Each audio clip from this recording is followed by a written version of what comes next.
Hi అండి, welcome to Missamma చెప్పే కథలు. కథ పేరు గొడ్రాలు తల్లి. రచయిత్రి ఎంఆర్ అరుణకుమారి గారు. ఈ కథ ఈనాడు ఆదివారం మ్యాగజైన్లో డిసెంబర్ నెల 2024లో వచ్చిందండి. ఇంకా కథలోకి వెళ్ళిపోదాము. రామకృష్ణ, నీ ఎదురుగానో పక్కనో కూర్చొని కాసేపు కబుర్లు చెప్పాలని ఉంది నీతో. అమ్మా అమ్మా అంటూ నువ్వు నా చుట్టూ తిరిగిన చిన్నతనం అయితే పెద్ద మాటలు నీకు అర్థం కావని ఊరుకున్నాను. తీరా నువ్వు పెద్దయ్యాక నా మాటలు వినే తీరుబడే నీకు లేకపోయే.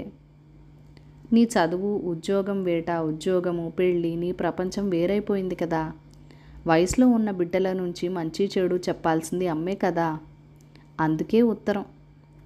వినే తీరిక లేని వాడికి చదివే ఓపిక ఉంటుందా? అయినా తల్లిని కదా, ఏదో ఊరుకోలేక 4 మాటలు. ఏ మనిషికి పరమాత్ముడే వచ్చి ఇది తప్పు, ఇది ఒప్పు అని చెప్పడు.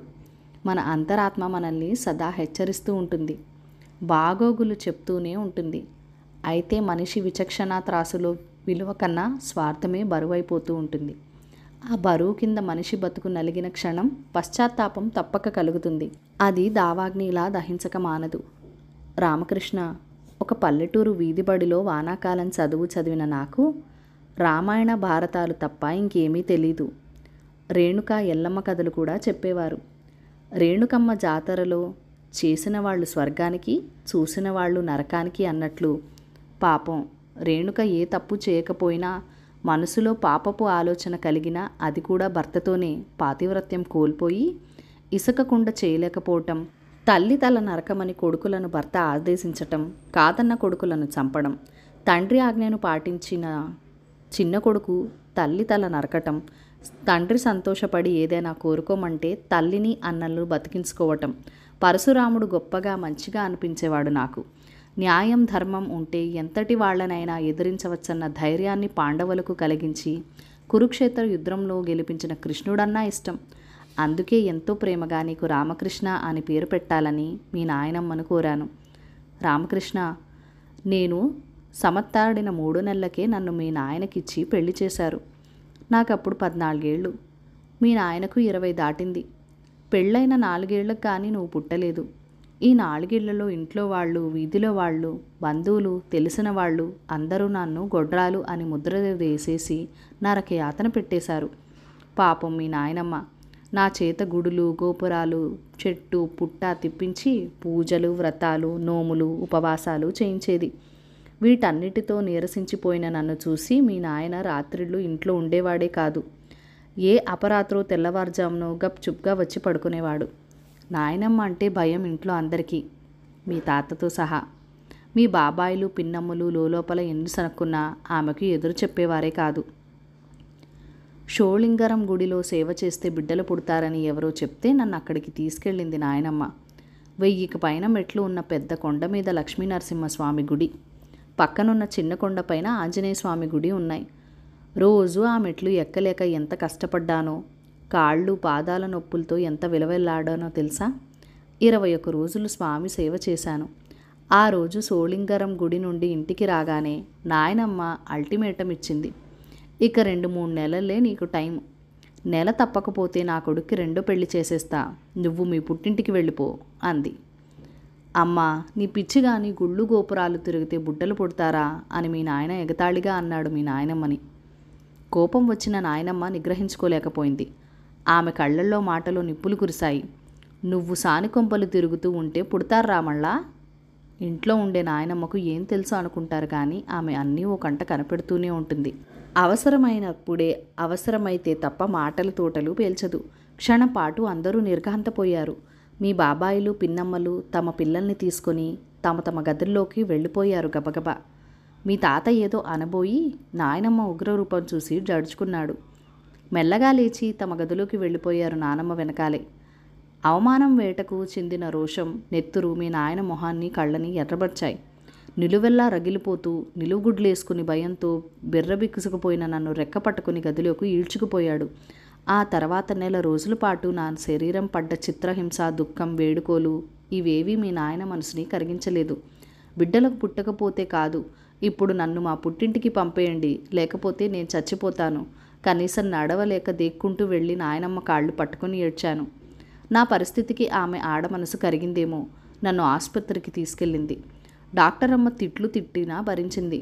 10 రోజుల పాటు తాతని హాల్లో పడుకోమని నన్ను తనతో పాటు తమ గదిలో పడుకోబెట్టుకుంది. తాత మీ నాయనను మందలించినట్లుంది. ఆయన కనీసం వచ్చి నన్ను పలకరించిన పాపాన పోలేదు. ఇంతలో నాకు వాంతులు మొదలయ్యాయి. ఒంట్లో పిసరంత శక్తి నెత్తరూ లేదు. ఈమె బిడ్డని మోయలేదు, కరలేక చస్తుంది, వద్దు అబార్షనే మంచిది అన్న డాక్టర్ మాటలు పట్టించుకోలేదు నాయనమ్మ. గొడ్రాలు అన్న అవమానంతో దినము దినము చస్తూ బతికితే కంటే బిడ్డని కని చావటం మేలు ఆడజన్మకు అనేసింది. అన్యాయంగా ఒక మనిషిని చంపేస్తావా ఏమిటి? తాత కోపానికి నవ్వింది. కోడలు కూతురు మాదిరి కాదా, అందున నోరు వాయులేని అమాయకురాలు, చావనిస్తానా? ఇక బిడ్డని ఎత్తుకొని నలుగురిలో గర్వంగా తిరిగే మాదిరి చెయ్యనా అంటూ నెల తప్పిన నాటి నుండి నువ్వు పుట్టేదాకా నన్ను బెడ్ రెస్ట్లో ఉంచి కంటికి రెప్పలా చూసుకుంది. ఒక రకంగా సేవ చేసిందనుకో. పురిటికి పుట్టింటికి పంపలేదు. పల్లెటూరులో సౌకర్యాలు లేవని అక్కడ నెలలా చెకప్ చేస్తున్న డాక్టర్ అమ్మే దగ్గరుండి డెలివరీ చేస్తే మంచిదని నన్ను తీసుకెళ్లాలని వచ్చిన అమ్మమ్మ తాతల మామలకు చెప్పి పంపించేసింది. నెలలు నిండినప్పుడు రావదినా, ఇక్కడ మేము ఎంత చేసినా తల్లి దగ్గర ఉండే కూతురుకి సంతోషం ధైర్యం కదా అంది మా అమ్మతో. అయ్యో అదేం మాట, అమ్మకన్నా ఎక్కువగా చూసుకుంటున్నారు అమ్మమ్మ నేను అన్నాం కన్నీళ్లతో.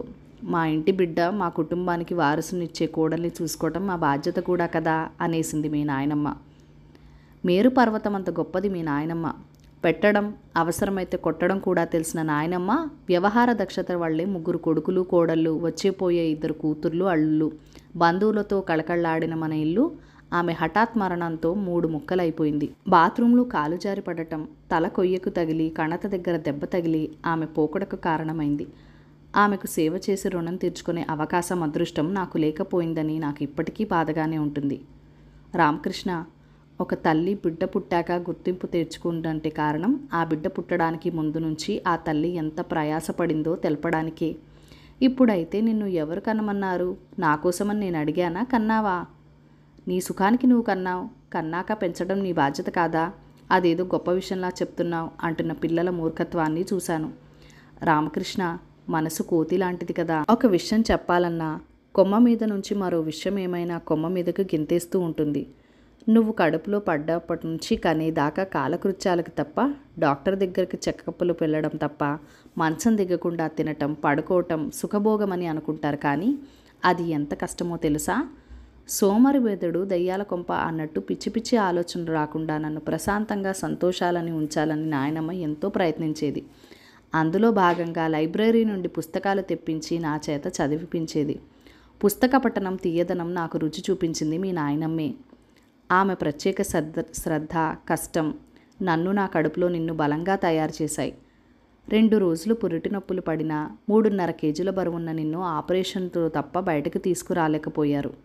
నా పొట్ట కోసి నిన్ను తీశారు డాక్టర్లు. తల పెద్దది, తెలివివంతుడవుతాడు అన్న మాటలు నొప్పిని మాయం చేశాయి. అయినా ఆపరేషన్ కుట్లు నొప్పి భరుస్తూ నీకు పాలు ఇవ్వటం నాకు చాలా కష్టంగా ఉండేది. నెల పూర్తయిందో లేదో నాయనమ్మ అమ్మమ్మ తాత నా కడుపు పండాలని సుఖప్రసవం కావాలని తల్లి బిడ్డ క్షేమంగా ఉండాలని మొక్కుకున్న మొక్కులన్నీ తీర్చటానికి పచ్చి బాలింతైన నన్ను మళ్ళీ నీతో సహా గుడులు గోపురాలు చెట్టు పుట్ట తిప్పటం మొదలుపెట్టారు. ఆ మొక్కుబడుల కథ అక్కడితో ఆగలేదు. నీకు చిన్న జలుబు దగ్గు జ్వరము వచ్చిందని విరోచనము వాంతు అయింది, త్వరగా నడవలేదని, త్వరగా మాట్లాడలేదని, పాకడం లేదని, లేచి నిలబడలేదని, నడవటం లేదని, ఇలా ప్రతిదానికి భయపడిపోవటం, ముడుపులు కట్టడం, మొక్కుబడులు తీర్చటం, చివరికి నీ చదువు ఉద్యోగం పెళ్లి వరకు కూడా అటు ఆసుపత్రులకు ఇటు గుడులకు తిరగడం నా జీవన విధంగా మారిపోయింది. నీ పెళ్ళైన ఏడాది వరకు కోడలు నెల తప్పలేదని, నేను ఎక్కడ మొక్కులు మొక్కుతానని మీ నాయన అలాంటిదేం వద్దని ముందుగానే నన్ను హెచ్చరించాడు. నీ బతుకంతా మొక్కుబడులు తీర్చడానికే సరిపోయింది. ఇక ఏమీ మొక్కొద్దు, ప్రశాంతంగా కుదురుగా కృష్ణారామ అనుకుంటూ కాలం గడుపు అన్నాడు మీ నాయన. నాయనమ్మ వియోగం భరించలేక తాత నెలలోపే లోకం విడిచాడు. వారిద్దరూ పోయాక మీ నాయన చాలా మారిపోయాడు. నేను నువ్వే తన ప్రపంచంగా బతికాడు. మన ప్రపంచంలోకి కోడలు వచ్చాక మా ఉనికి దినదిన గండమైపోయింది. బదిలీ సాకుతో మీరు ఇల్లు విడిచి సిటీకి వెళ్ళిపోవటం నాయనను కుంగదీసింది, ఆరోగ్యాన్ని దెబ్బతీసింది. నువ్వు లేకపోతే నేను ఎట్లా బతికేదని నేను ఏడ్చేదాన్ని. అదే కదా నా బాధ కూడా అనేవాడు కళ్ళనీళ్లతో. నాకు ధైర్యం చెప్పాల్సిన వాడు ధైర్యం విడిచి మనోవేదనతో మన్నులో కలిసిపోయాడు. సిటీలో ఆ అపార్ట్మెంట్లో జైలు మాదిరి ఫ్లాట్లో అమ్మ ఉండలేదు. ఇక్కడే ఉండనీరా, మేమున్నాం కదా, చూసుకుంటాం, మీరు వచ్చిపోతుండండి అని బాబాయిలు చెప్పినా వినలేదు నువ్వు. మీ నాయన పుట్టి పెరిగి ప్రాణం విడిచిన తాతల నాటి ఇల్లు అమ్మేద్దురా అన్నా నా మాటలు అస్సలు పట్టించుకోనే లేదు. మన వాటాకు వచ్చిన ఇంటిని పెద్ద బాబాయికి అమ్మేశావు. మరో గత్యంతరం లేక నన్ను మీ ఇంటికి తీసుకుపోయావు. బతుకంతా ఉండాల్సిన తోడుపోయే, నాది అనుకునే గూడుపోయే, నిలువ నీడ నీదైపోయి ఇక నువ్వు చెప్పిందే వేదమాయే. దుఃఖాన్ని గుండెల్లో, ఏడుపుని కళ్ళల్లో అదిమేసుకుని మనవడి ఆటపాటలతో కాలం గడుపుదామని మనసు నిబ్బరం చేసుకున్నా. మొదటి నుంచి నా పొడైగిట్టని కోడలు తన బిడ్డపైన నా నీడ కూడా పడనివ్వలేదు. నలుగురిలో పుట్టి నలుగురున్న ఇంట్లో మెట్టిన నాకు ఒంటరితనమే తోడైంది. ఏమన్నా కావాలా అని కాదు కదా, కనీసం తిన్నావా అని కూడా అడగనంత ప్రేమనిది. అసలు ఇంట్లో అమ్మ అనే ఓ మనిషి ఉందన్న విషయం కూడా మర్చిపోయావు. అలాంటి నువ్వు ఒకరోజు రాత్రి నా దగ్గరికి వచ్చి రేపొద్దున గుడికి పోదాం, రెడీగా ఉండు అంటుంటే విస్తుపోయాను. మీరు శని ఆదివారాలు బయటకు వెళ్తూనే ఉంటారు, నన్ను ఎప్పుడూ పిలవలేదు, తీసుకుపోనూ లేదు. పోనీలే, ఇప్పటికైనా తీసుకెళ్తున్నాడు కదా అని ఆనందపడ్డాను. అమ్మలు ఎప్పుడూ అల్పసంతోషులే. బిడ్డలు ఎన్ని తప్పులు చేసినా అమ్మ అనగానే కరిగిపోయి క్షమించేస్తారు కదా. గుడికి నన్ను ఒక్కదాన్నే తీసుకుపోతుంటే కోడలు మనవడు రాలేదేం అని అడగబోయి ఆమెకు నాతో రావటం ఇష్టం లేదని నన్ను మాత్రమే తీసుకువరిపోతున్నాడు నా బంగారు కొడుకు అని మురిసిపోయాను. కారులో చాలా దూరం వెళ్ళాక ఒక గుడి ముందు ఆపావు. గుడిలోని దేవుడు దర్శనమయ్యాక ఎవరో ప్రవచనం చెప్తుంటే ఆ మంటపంలో కూర్చున్నాం. ప్రవచనం అయ్యాక నాటకం, అదయ్యాక భజన, పాట కచేరి. ఈ లోకంలోకి తెలివేడి వచ్చి చూస్తే జనంలో నువ్వు కనిపించలేదు. గుడి మూసేవేళ బయటకు వచ్చి మెట్ల మీద కూర్చున్నా. కాసేపు అయ్యాక పక్క గుడిలో ఉన్నావేమో అని అక్కడికి వెళ్ళి గుడంతా వెతికాను. చీకటి పడింది. ఆ గుడి కూడా మూసేశాక మెట్ల మీదే కూర్చున్నా. అర్జెంటు పనేదో తగిలి ఉంటుంది. రాక గుడికి వచ్చింది సాయంత్రం దాకా. అక్కడ జరుగుతున్న ఉత్సవాల చోడిని అనుకుని వెళ్ళావేమో, తీసుకువెళ్ళడానికి వస్తావేమో అని ఎదురు చూస్తూ అక్కడే కూర్చున్నాను. లక్షల జనాభా ఉన్న సిటీలో, వందల వేల రామకృష్ణల్లో ఫోన్ నంబరు, ఇంటి చిరునామా తెలియని, తోడు లేకుండా వీధి గడప దాటని ఈ సత్తకాలపు సత్తమ్మ తన రామకృష్ణుని ఎట్లా వెతికి పట్టుకోగలదు? అయినా దారి తప్పిపోయింది నేనా, నువ్వా? ఎవరిని వెతకాలి? వదిలిన చోటు తెలిసిన వాడికి వెతకాల్సిన పని ఏముంది? వద్దని వదిలేసిన వాడు తిరిగి ఎందుకు వస్తాడు అన్న జ్ఞానోదయాన్ని కంటికి కనువెడుగా కార్చిన కన్నీళ్లు కలిగించలేదు. ఆ కన్నీళ్లు తుడిచి ధైర్యం చెప్పిన సుందరమ్మ మాటలు కలిగించాయి. కొత్త బిచ్చగాళ్లకు ఇక్కడ చోటు లేదంటున్న మిగతా బిచ్చగాళ్లకు నచ్చజెప్పి నన్ను తన పక్కనే కూర్చోబెట్టుకుంది. ఇంత బతికి ఇంటి వెనకాల చచ్చినట్టు నాకు ఈ రాత రాసావా దేవుడా? నేనెంత పాపం చేశాను అని కుములుతున్న నన్ను ఓదార్చింది. ఇంటికో పొయ్యి, మనిషికో నొయ్యి ఉంటుంది. మనిషి అన్నాక అన్నీ అనుభవించాలా, ఊర్చుకోవాలా? కాలంతో పోతా ఉండాలా? ఈ కాలంలోనే కలిసిపోవాలా? సుందరమ్మ కాచి వడబూడ్చిన జీవిత సారాన్ని నాకు తాగించింది. నిజమే కదా, ఎక్కడ పుట్టాను, ఎక్కడ మెట్టాను? ఇక్కడ మట్టిలో కలవబోతున్నాను. గుంత పూడ్చడానికి ఇక్కడున్న నలుగురు గుప్పల్లో మట్టి చాలదా? మట్టి వేసే గుప్పిళ్లలో ప్రవహించే రక్తం అయిన వాళ్లదా, పరాయి వాళ్లదా అని శవం చూస్తుందా, బాధపడుతుందా? ఒక నిర్లిప్త నిర్వాచార స్థితిలో నిరామయంగా, నిరాసక్తంగా కాలం దొర్లుతోల్లి చావు పిలుపు కోసం ఎదురుచూపు తప్ప మరేమీ తలుపుకు రాని స్థితిలో ఉన్న నేను ఒక్కసారిగా ఉలిక్కిపడ్డాను. ఇక్కడ నేను మొక్కుకుంది శుక్రవారం విల్లా గృహప్రవేశం అవకానే వద్దాం, మొక్కుబడి తీర్చాలి కదా. పెద్ద ఇల్లు కట్టుకోవాలన్న మీ కోరిక తీరిన ఆనందం నీ మాటల్లో పొంగుతుంటే మిమ్మల్ని చూసిన సంతోషం నా కళ్ళలో వరద గోదార్లా పొంగుతోంది. అకాల వృద్ధాపంలో కుంగిపోయిన నన్ను మీరు గుర్తించలేదు. అయినా కావాలని మర్చిపోయిన వాళ్లకు, వదిలేసిన వాళ్లకు, వదిలించుకున్న వాళ్లకు గుర్తుపెట్టుకోవడం సాధ్యమేనా? శుక్లహాసం మెరిసింది నా పెదవుల పైన. రామకృష్ణ, మొక్కుబడి తీర్చుకోవడానికి మీరు తప్పక వస్తారు. అప్పుడు అక్షరం అక్షరం కూడబలుక్కుంటూ ఎప్పుడో మరిచిన రాతను కష్టపడి రాసిన ఈ జాబు, ఇన్నాళ్ళు నా దగ్గర పోగైన డబ్బు నీకిమ్మని సుందరమ్మకి చెప్పాను. ఆ డబ్బుతో మీరు కొత్త బట్టలు కొనుక్కోండి. ఈ జాబు నువ్వు చదివే సమయానికి నేను ఊరొదులుతానో, లోకమే విడుస్తానో దేవేచ్ఛ. నిండు నూరేళ్లు మీరు చల్లగా ఉండాలని దీవిస్తూ, వచ్చే జన్మలో బిడ్డలు లేని గొడ్రాలుగా పుట్టించమని ఆ దేవదేవుణ్ణి వేడుకుంటూ కథ సమాప్తం. ఈ కథ మీకు నచ్చినట్లయితే కనుక లైక్ చేయండి, షేర్ చేయండి, మన ఛానల్ని సబ్స్క్రైబ్ చేసుకొని మీ సపోర్ట్ ఇవ్వండి. మీ అమూల్యమైన ఫీడ్బ్యాక్ అండ్ సజెషన్స్ నాతో షేర్ చేసేయండి. Thank you for watching. Bye bye.